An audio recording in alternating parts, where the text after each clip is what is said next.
Hey, welcome back to American Made Classics. Good to have you back. Good to see you. Thanks for tuning in. I know it's been a little while since I had a video up, but I am in the process of making a video. There's a little spoiler behind me. There's my budget AMC drag car in the back. I have a video I'm working on to talk about that stuff, but not the focus for this video. Gonna be going to the Kenosha fun party. I think is what Joe is calling it. It's just basically the yearly Kenosha meetup for all the AMC guys and cars. We do a little drag racing. We have a little car show and a picnic. You know, this is not the big AMC Kenosha homecoming that happens every 3 to 4 years. That's actually put on by the city, the Historical Society.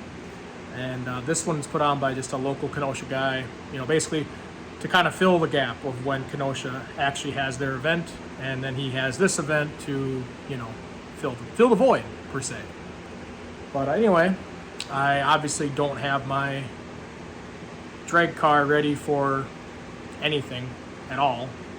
You know, here's the engine for it. You know, that's supposed to be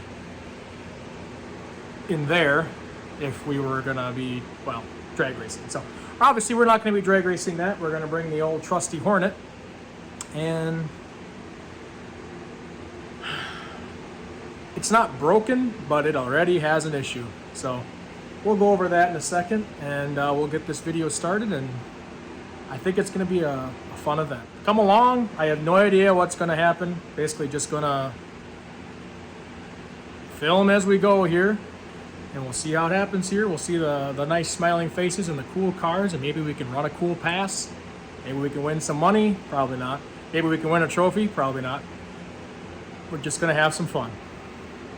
This here is the drag car that we're not taking because, well, you know, it's a long story, but I'm making a video to talk about this and that and all these parts that are supposed to be in here but are not. That's a different video, but I really wish this was the car that I was driving down there, but unfortunately it's not. So that means we're going to be taking the trusty Stallion, my 1976 AMC Hornet 304 V8, my little fun haver. This thing always never ceases to not put a smile on my face. And right now it's wearing a lot of different hats. It's my cruiser, it's my drag car, it's my everything at the moment. And, you know, with the completion of the drag car, you know, that I'm working on, hopefully this can go back to regular cruising duties and just tear up the town, you know, duties. But, you know, work with what we have. But anyway, this is going to be the ride down in Kenosha. And we're going to have some fun, and we're going to take you along for the ride. We're going to try to have a little fun. But before I can do that, this thing already is giving me a small problem. My Presto Light ignition system is, you know, from 1975 to 77, they had Presto Light.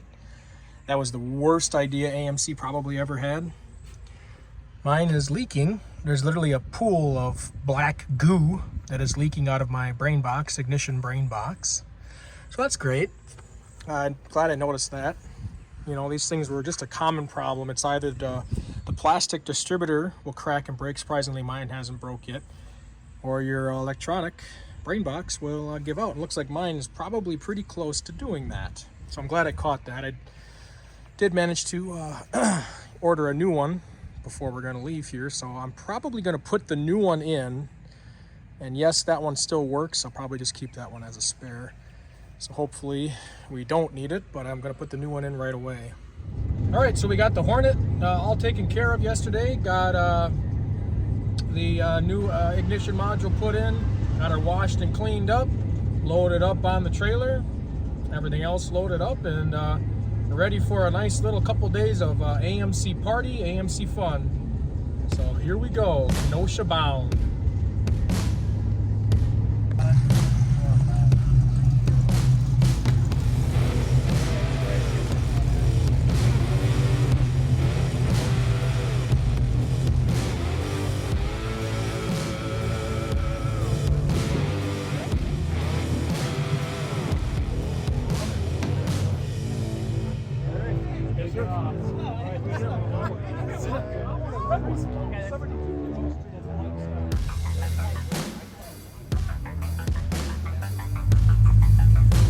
All right, well, it's Friday morning.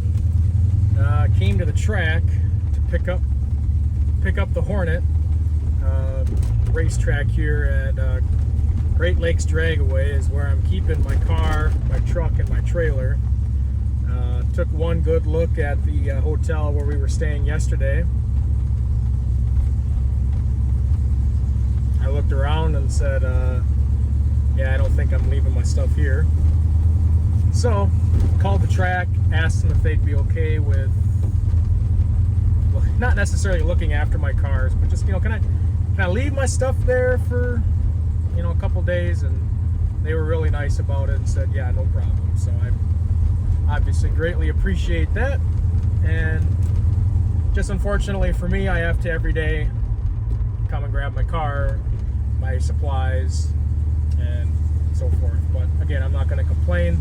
I feel a lot better about my stuff here at the track and, you know, among fellow other racers and the general community. But anyway, today's Friday.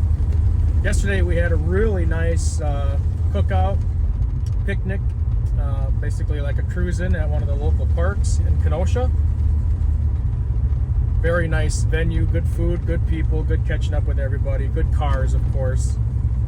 And now today, Friday, again, we're going to be having I think it's a cruise-in at one of the, basically until the weekend we're having a lot of cruise-ins, a lot of meets. It's basically before the big show is what we're doing here right now. We're just hanging out with all our buddies.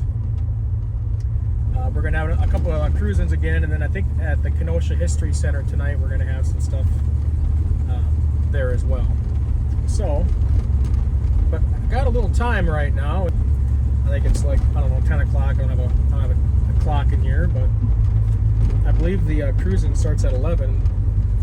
I figured what not a better way to go see Kenosha when you're an AMC guy than go visit where AMC was made, the former factory site. And it's something that I've always wanted to do, and I guess I've just never done it. So let's go see where this car that I'm riding in, my AMC Hornet, was made. Well, here we are. This is the original spot of the AMC production line, the assembly plant. And lo and behold, I come to find they're doing something here. Not sure what that, maybe, I'm not sure if that was part of AMC at one time. Kind of looks like there used to be a smokestack there. But they're building on this. I'm not sure what they're doing, but something's going in here to utilize the old factory grounds. We have this sign erected here back in 2002. Talks a little bit about the history of the site.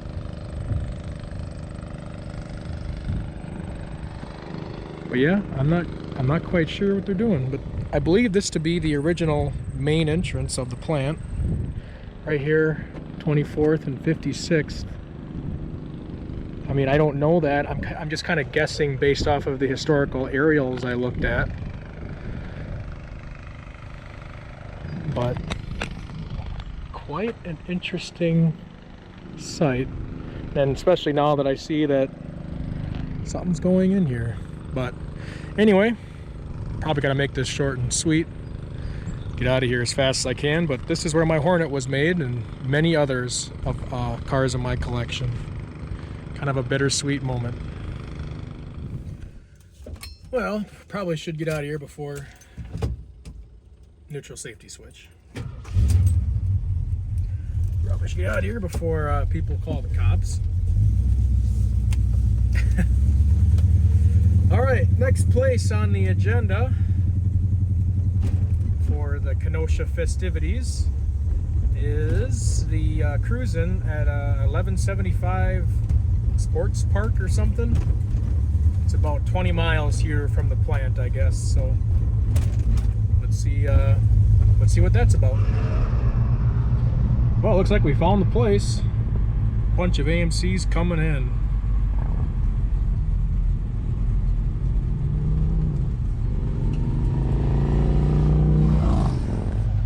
Oh, this looks like about as good a spot as any. We just got a multimeter and it was trying to force beautiful 68, 69 AMX. You were drinking the killer cans too. Oh yeah, yeah. Automatic. 390. Nitrous. That was face. Well, I think yes. The old Jeep Grand Wagoneers. America's best travel vehicle. Road trip vehicle.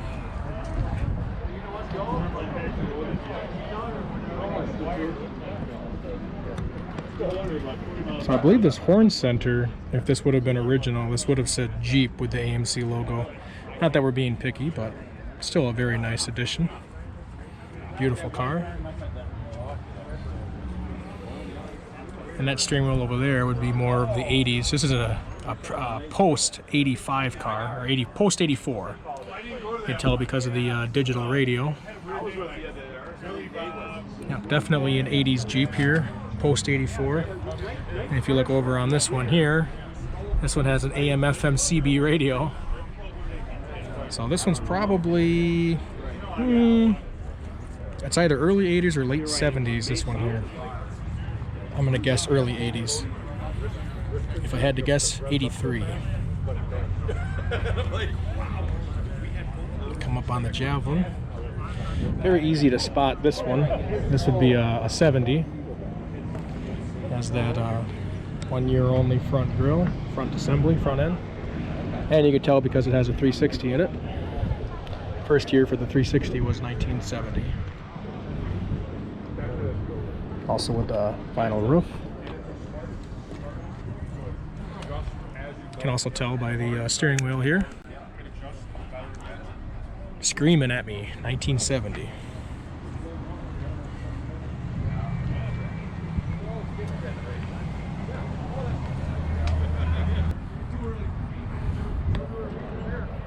Beautiful Levi's Hornet.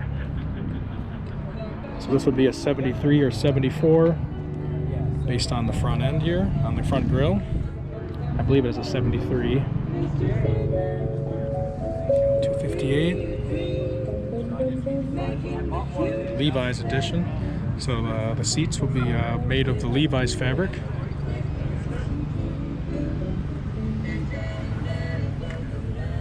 Got your little tag here, like a denim upholstery. It'll be on the door panels as well.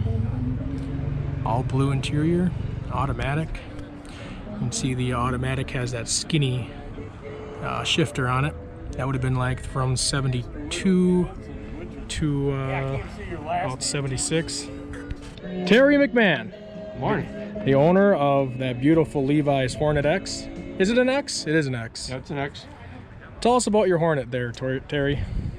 Special ordered car by a lady in Kansas City, Missouri. The paint's paid extra. That's a Javelin Ambassador color.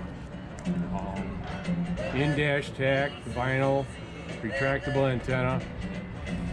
She died and gave it to her daughter in Idaho and drove it for a number of years. It's got 76,000 on it now.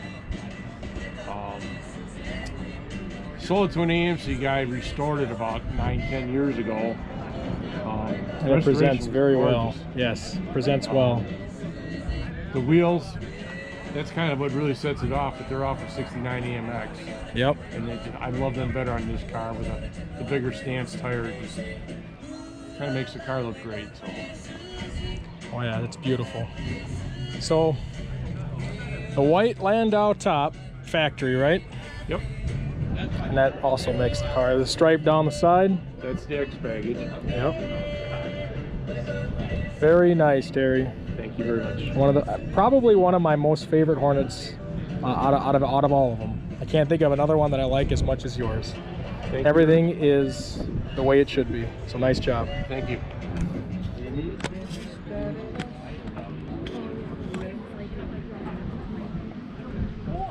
Well, that's an interesting thing. You got a license plate and the numbers stamped upside down, but everything else is right side up. Now that's quite an interesting one. Beautiful Nash.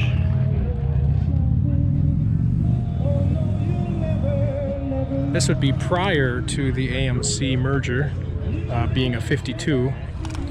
So there's really nothing American Motors about this. This is all Nash. All Nash. Very nice.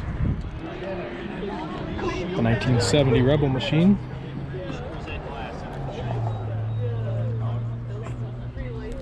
All of them sporting a 390. 4-speed cars.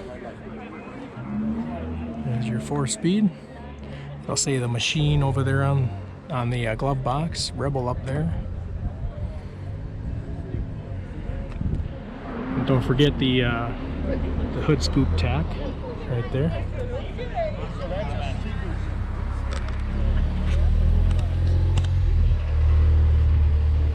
And fun fact about these reflectors on here, they're actually I say reflectors, they're vinyl decals, but they're actually very reflective. So if you take these out at night, you shine a light on them, they will reflect on you.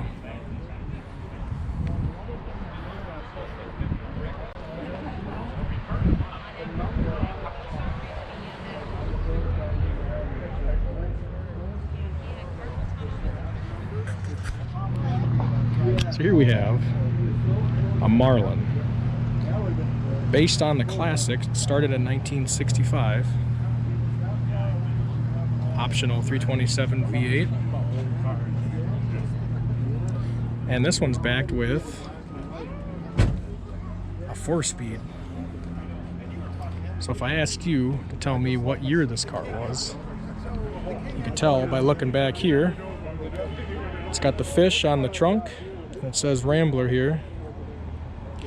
Immediately would tell a person that it is a 65. As 66, they were trying to rebrand their whole lineup of cars, and they would have gotten rid of the Rambler script on the back here, kept the fish, right? So 66, no Rambler, and then of course 67, they were the very based on the large Ambassador platform, so a whole different car altogether. This one here is a 65, and a beautiful one at that.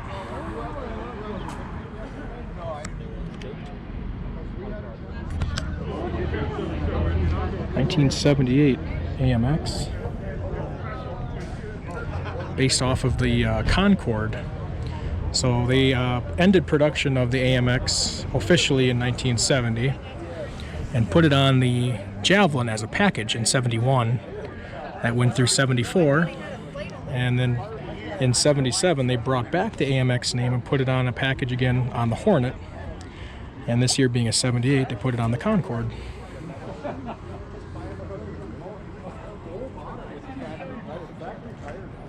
This one's more of a drag racer, but of course cool nonetheless.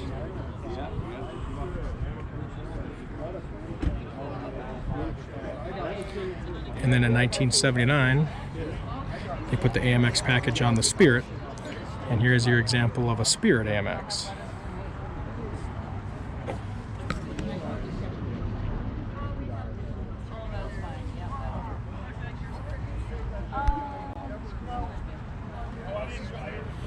The flames add about 100 horsepower.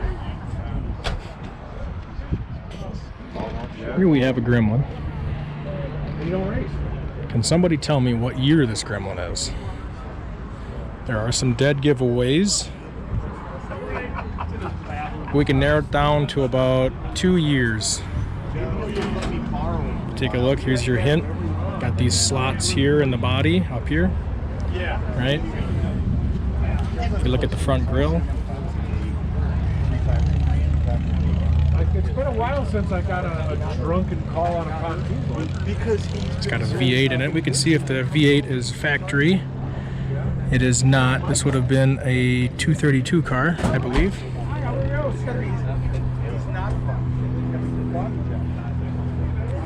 So this one is a 74 or 5. And we can actually tell right here, 74. He's had us both a long time.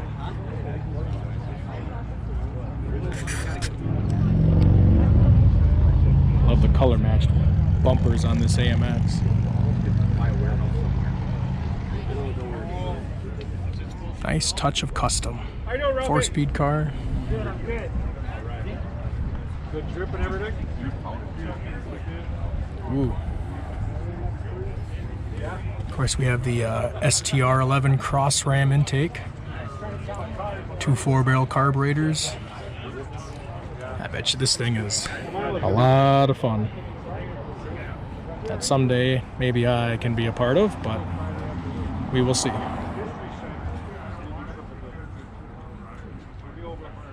Very nice. Here we have a Matador Coupe. First year, 1974. This one's custom. I don't think you could have ever gotten a 401. I could be mistaken, but I believe the biggest engine ever offered in a Matador Coupe was a 360. Again, I could be wrong on that. Maybe if we look at the VIN here, I can actually tell you what engine. So here you go, it's got an H, so this would have been a 304 car. It's a 74, so this is the first year of the Matador Coupe. Very large vehicle, very large. The hood is extremely wide. They got these large troughs for the fenders. Very roomy inside this thing. But still tight enough that it's hard to get headers on. All that room and it's still tight.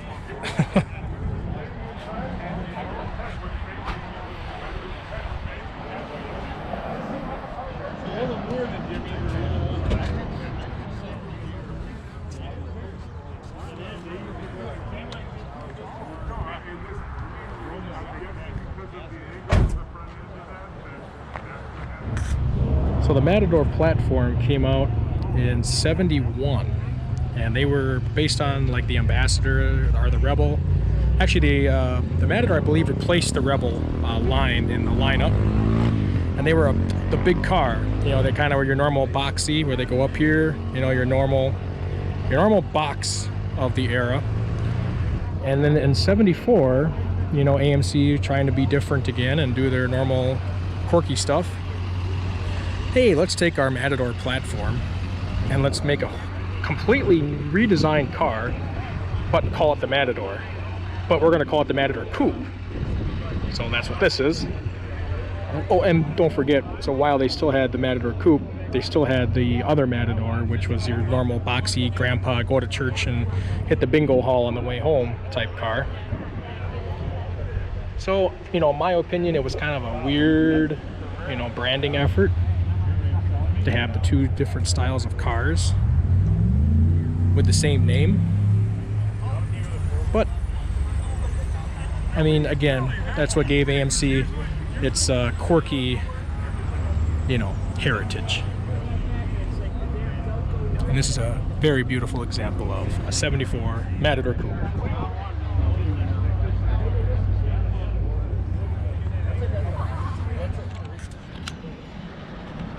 All right, so before I go ahead and get something to eat around here, because I'm pretty hungry, and I hear they have good food here. I don't know where we're at. 1175, I think it's called, Sports Bar. I want to take a look at this AMX right here. This is a 1970. Very easy to tell by the 1 year only front bumper, front grille. It's got a hood scoop on the top. Love those side pipes. And of course it has a 390. If you take a look at these rims here, these are actually machine rims. Now this part of me, I'm not sure. I believe, yeah, 1970, you could get these on an AMX. Because, you know, if you bought a Rebel machine in 70, these were the rims you had, or you got. And I believe you could also get them on the AMX. That's something I'm not sure about. I'm sure somebody might correct me. Beautiful 4-speed car, beautiful dash. Ooh, AM, FM radio. Yeah, this one is beautiful paint.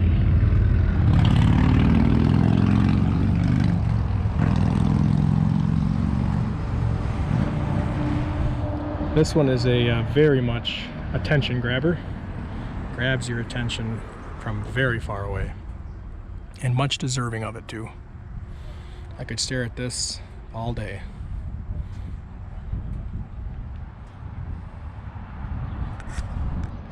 All right, one more car before I conclude my coverage on the 1175 Cruisin'.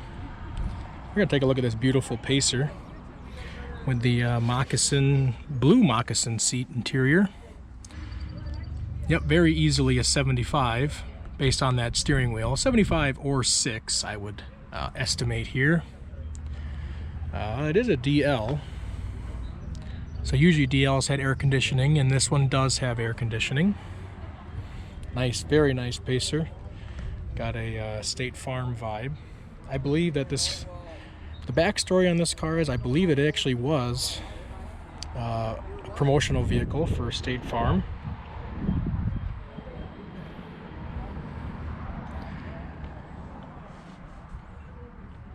Very nice original example. Interior is holding up very well.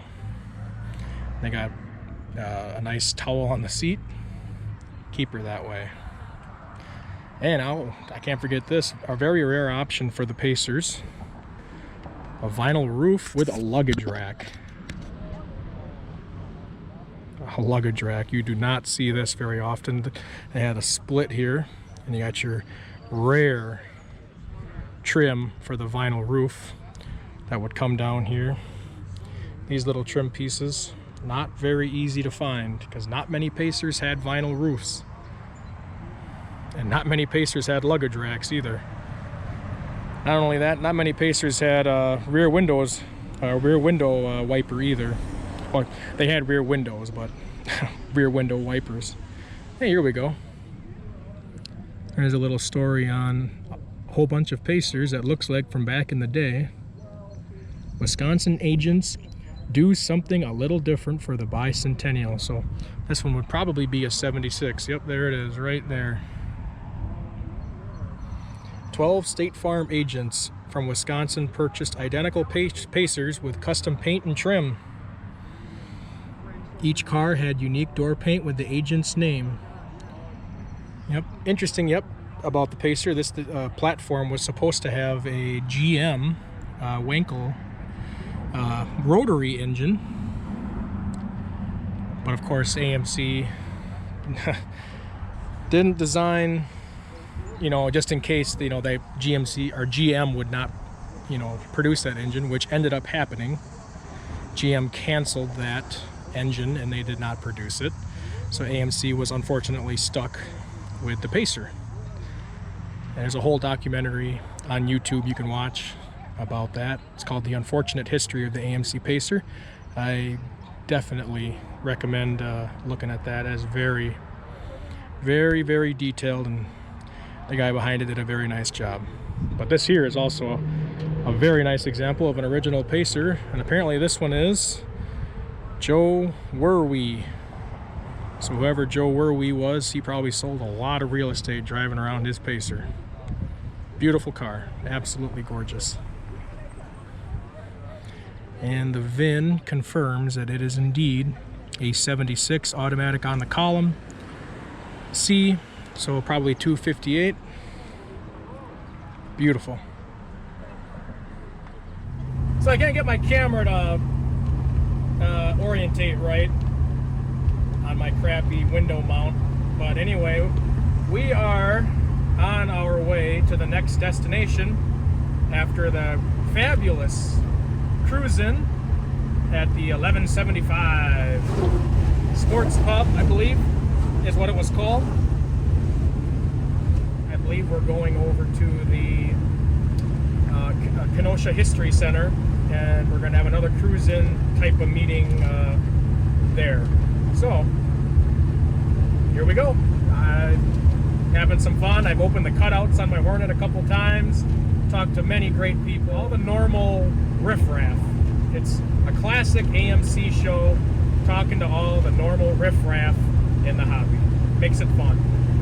So, we'll update you when we get to the next destination. Well, we've made it to the History Center here, where this is where the next event is going to be taking place. It's definitely picked up in heat and humidity. Yeah, it's a hot one today, but still better than rain. Very nice day outside. Can't complain really much at all. But we're going to be going and checking the sites out here, seeing the cars. I don't know if they'll allow me to video in the History Center. I can ask, find out. But if I'm able to, take you along in there and we can show you a little bit around. And I can also talk about the history of the lakefront plant that was in this area as well for AMC. So let's see if we can start wandering around. A lot of the AMCs are filing in here at the Kenosha History Center. Very nice display of all the cars. All the people, of course. Great turnout, great results. So let's go wander around here. First thing I kind of wanted to talk about, so the location of the History Center, which is over here on my right, that is the History Center. Across the way here, this is like a harbor where ships would have come in from times past. And what's unique about this area is that across the shore, across the bank on the other side, and I don't know exactly where, somewhere over there, would have been the original AMC lakefront plant. So it's kind of a neat location where they position the History Center in this area where the lakefront plant would have been. Now that lakefront plant, they would have made the bodies there. A lot of the, before they got their drivetrains and their, engines, wiring harnesses. From what I understand, again, someone can probably correct me if I'm wrong. I'm always open to that. A lot of that stuff was made here at the lakefront plant. Of course, now it's all condos and whatever have you for modern day BS. But of course, we got to have that too. So anyway, the lakefront plant would have been somewhere over here. They would have made the bodies there, and then they would have actually taken those bodies by truck, by semi-truck, and then shipped them to the main plant, which is over on, I believe it's 52nd Street, for final assembly. And that's where they would have been mated with their engine, because I believe how it went was the bodies were made here, the engines and drivetrains were made at the main plant, and then they were basically brought together for final assembly at the assembly plant. Beautiful 70 here. 390, beautiful. Big bad green, love it. This Ambassador here came rolling in. Boy, that thing sounds mean. Look at the black paint on this. Wow, that is. So I'm pretty sure it's a 71. My knowledge on the Ambassadors are a little bit lacking. So it's got a 360 in it. Sounds like it's a pretty heft up, modified 360 of all sorts. She's a beauty. Black beauty.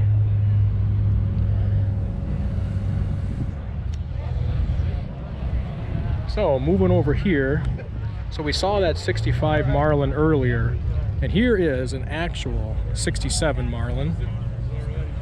And this will give you the idea of how they morphed into the Ambassador platform.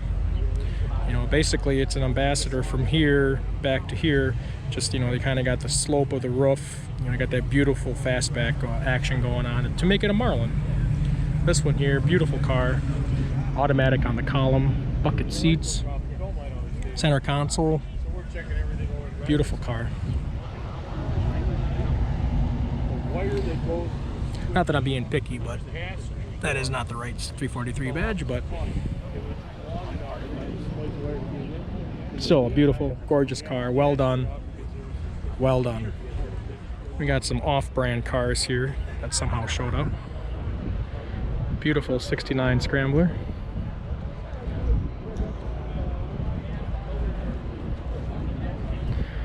All 69 Scramblers were Hearst 4-speeds, factory race cars.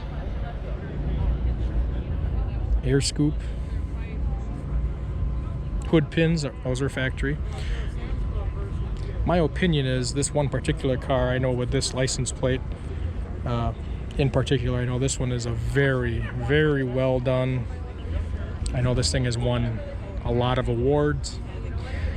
Quite frankly, I'm afraid to breathe around it. I got my hands in my back pocket because I don't want to get too close to this thing. Beautiful car. We got a beautiful 70 through 72 Hornet 4-door sedan. It's got a 401 in it with a centrifugal supercharger. This thing looks like a hell of a lot of fun. So judging by the battery location, I mean, obviously I know the V8 is probably not stock. We can find, oh, it is stock. We got H in the VIN, so this is an original 304 car. I'm guessing it's a 71. I could go back to the VIN and check that. Oh, it's a 70. A0A automatic on the column. Yep, H for 304. So it is an original 304 car. Look at that, in a 4-door sedan. And of course now it's 401, as we can see by the badging on the back there. Yep, and it's got the right shifter on it, and it should say shift command, and it does. So this is definitely a 70 or 71. Very easy to tell. I think you can also tell by the 1-year only door handles there too for 70. So this thing screams 1970 at me. Beautiful. I love the blue color on it too.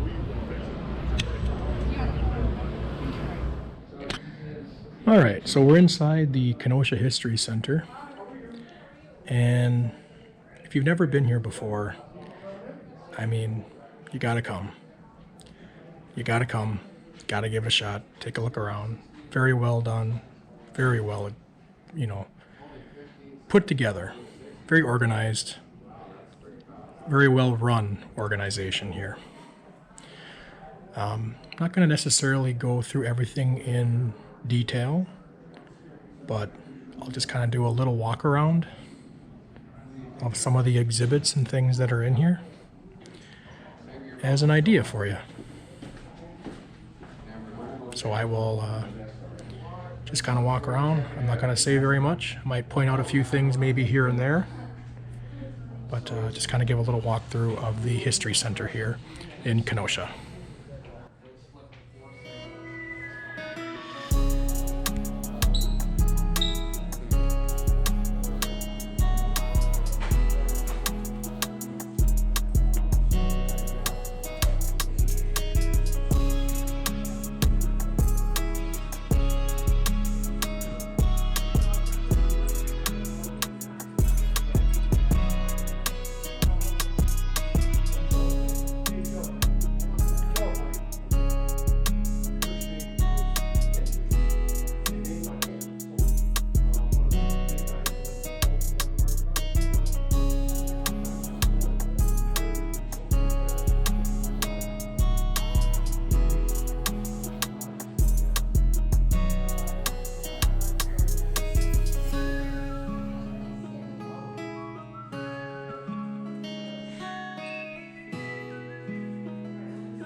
All right, and that's going to conclude going through the museum.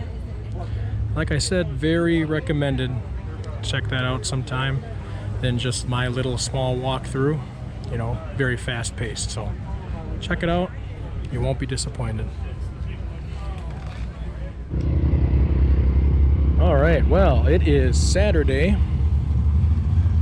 It is the main event here at the Kenosha Homecoming AMC Party. We have the drag racing, swap meet, and car show all together here at the AMC Party 2024. We're at Great Lakes Dragaway, Union Grove, Wisconsin. And we're gonna try and participate. I'm in two classes here. I'm in the trophy class and the bracket class. We're, you know, trying to get in both of them here. We'll just try to have some fun. Not expecting to win anything. It's all about what can we do here and what can the little Hornet do. Not too worried about where I place, what I do. So it's just gonna be for fun. I'm not sure when we're racing, but I think I'm not sure when it is. I'll have to figure that out. So I'll make sure I don't miss that. That beautiful AMX.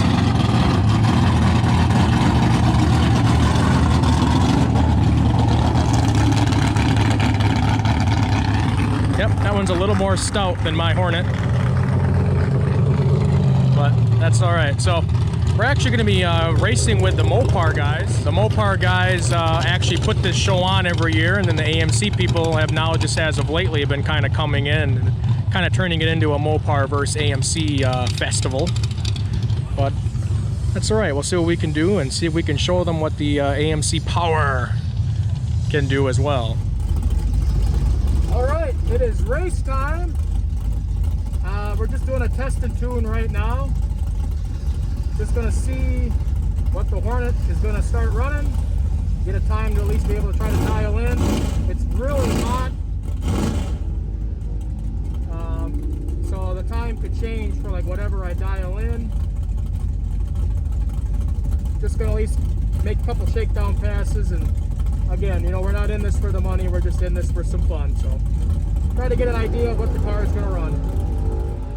All right, so here's my runs that I get to use to try to dial in a time from the test and tune. Ran 4 times, 1570 with a nice red light, 1570, 1562, and then a 1560. So only outlier, you know, are these two on the end here. The car was a little bit cooler going up to the lanes. I ain't gonna worry about it. I'm gonna work around that. That's why it's called bracket racing. Try to dial in based on how my car's doing at the time. Try to mess with it as least as possible, at least for, you know, what this car is. That's my opinion, my approach on it. Try to leave it alone. We're gonna take what we have, try to use what we have. I finally got a good reaction time, 0.033 there. We'll use these 4 runs to try to figure out a time and dial in, and then we'll see what happens. All right, well, we're done with the time trials and qualifiers. And I ran 2 qualifiers in the bracket race and 1 in the trophy. Basically going around so many times, just really didn't do much for my times. Ended up going slower and slower. It's so hot, car got so hot. So now I'm confused as to where really to dial in. I mean, I had as good as a 1560 today and as bad as a 1581. Taking a little bit of a break, a little bit of a hiatus as they do a little more track work. So I'm thinking that my car is probably going to cool down a little bit, and then I could probably run a 1575. So I might change this when I get going. Oh, I forgot to hit record on that. We're in the bracket race right now. I just raced against a green Dodge Challenger. I dialed in at 1575. It's been a while since we last went up there. My car was completely cooled off. I tried to run it, you know, kind of get it up to operating temperature before I left, but I think I won. Otherwise, if I didn't win, I broke out. They don't have a win light that I could see, you know, instantaneously. But I'll get to the ET shack and see if I'm moving on. I'm pretty sure I crossed the line before him, or again, I broke out. We'll find out. I just ran against that green guy. That's what he put in there. Oh, all right. Yep, so my car was way cooled off. I ran a 1561, broke out by a whole bunch.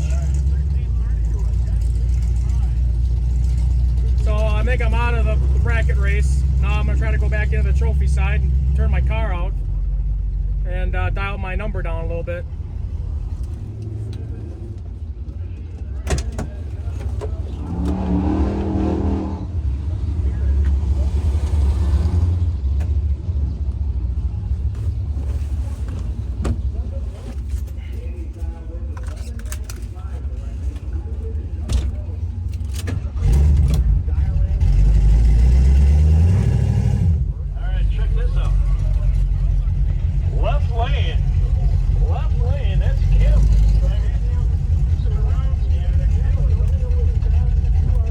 I don't know, here we try again.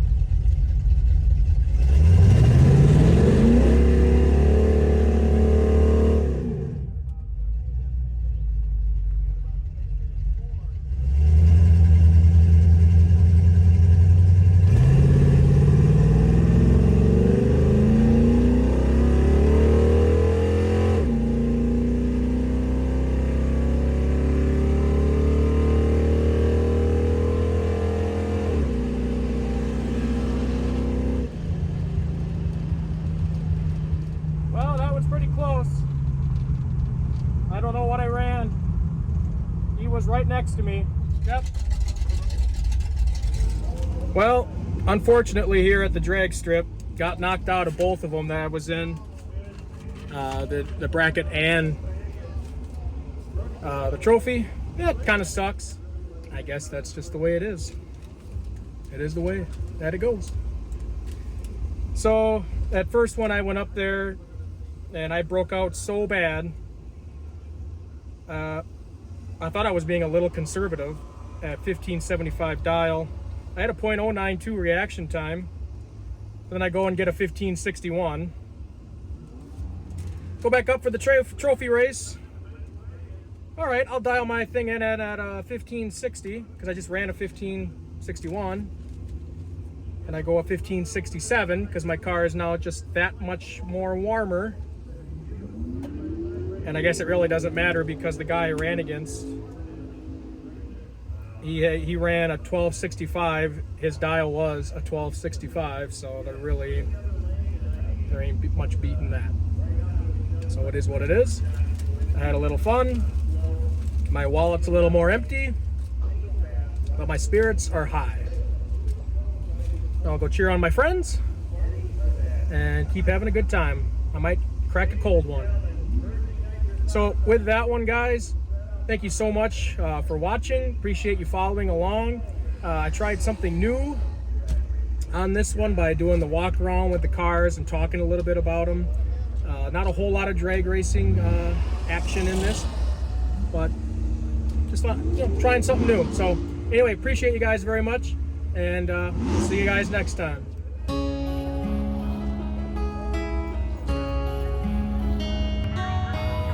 Gotta see what is still hanging around.